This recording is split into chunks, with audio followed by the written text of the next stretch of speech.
sudradio.fr. Sud Radio, Dany Moreau, Pirate l'Info.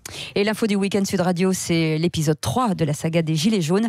24 heures de chaos avec l'inspecteur Jack Bauer Castaner. Ici Jacques Bauer Castaner, agent fédéral de la Macronie. Je préviens les casseurs de l'ultra-droite et de l'ultra-gauche qui se sont camouflés en gilets jaunes. Il est formellement interdit de faire des barbecues avec les voitures de l'avenue Kléber, car l'odeur du brûlé indispose les riverains. Oui, allô, Jacques Bauer, c'est Balade du Standard. Moi, j'habite le 16e, justement, et c'est vrai que j'en peux plus du bruit et de l'odeur, comme disait Chirac. Hein. Il est où, Benalla, là? En RTT? Parce que c'est le moment de lui faire ressortir sa matraque. Hein. Une série noire avec l'agent double Toufik qui travaille avec les casseurs. Non mais toi bouffonne, là, c'est secret défense là. Ah bon? J'étais avenue Clébar avec mon pitbull de combat Nadine Morano pour faire mes courses de Noël. Je faisais du lèche-vitrine avec ma barre de fer quand le coup est parti tout seul, hein, madame le juge. Non mais vous avez quand même pas incendié des voitures, Toufik? Bah attends cousine, nous on brûle uniquement les diesels qui polluent, hein, c'est notre petite contribution énergétique. Hein. Bah oui quand même. Même l'agent Bardot est désormais au casting de 24 heures chrono. Sur la plage abandonnée, de la matraque, des gazages et pneus brûlés. Oh là là, ça me donne envie d'être communiste quand je vois le mépris du gouvernement. Dis-moi Cécile, tu les aimes mes fesses tatouées d'une faucille et d'un marteau? Et mon gilet jaune, les gens, vous l'aimez aussi?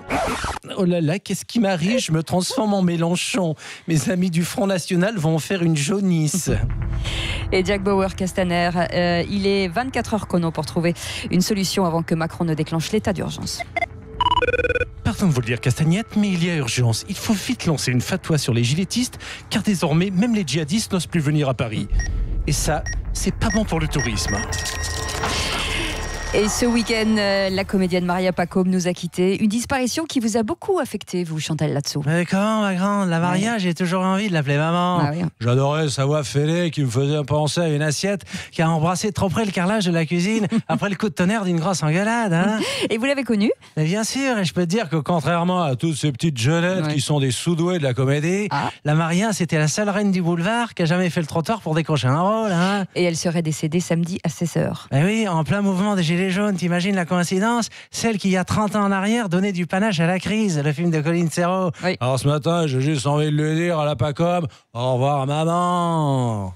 Et hier, le jour du Seigneur fêtait ses 70 ans d'existence à la télé. Qu'est-ce que ça vous évoque, vous, Michel Drucker? Magnifique, le jour du Seigneur, c'est la plus vieille émission que téloche, formidable. 70 ans dimanche matin à se taper la promo de Jésus, juste avant Téléfoot. Ouais, c'est vrai. À base de Je vous salue Marie pleine de grâce, avec des curés gâteux dont on se tamponne la soutane de ce qu'ils racontent, sans oublier les plans serrés sur des grenouilles de bénitier et des vieilles chattes agenouillées qui se recueillent au fond du presbytère dans l'espoir de se faire un jour lustrer le crucifix. Non, magnifique. Mais non. Alors le vieux barbion Slibar, si tu nous écoutes depuis ta croix, bravo pour ta carrière. Moi je sens bien que j'en ai plus pour longtemps avant que Delphine Gnognotte me crucifie sur l'autel du jeunisme.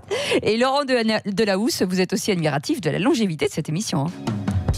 Évidemment, Cécile. D'ailleurs, le Jour du Seigneur, c'est l'émission qui m'a donné envie de présenter le JT. Ah bon, c'est vrai? Car avec mon petit costard cintré, mes cheveux bien coiffés et mes questions à m'y donner, je suis l'enfant de cœur du journalisme de France Télévisions. C'est vrai.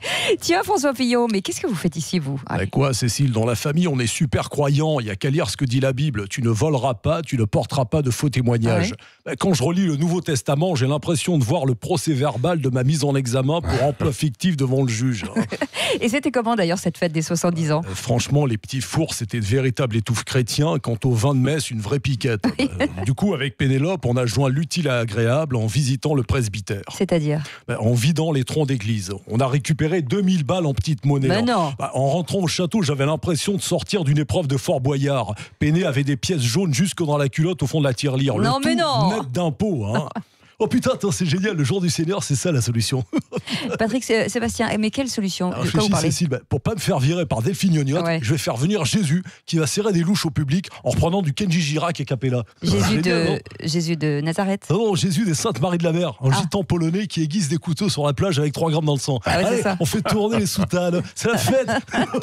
Merci Dany Moreau. Bien sûr qu'on vous retrouve en podcast sur sudradio.fr. Dis, on a du mal ce matin, il est 8h26.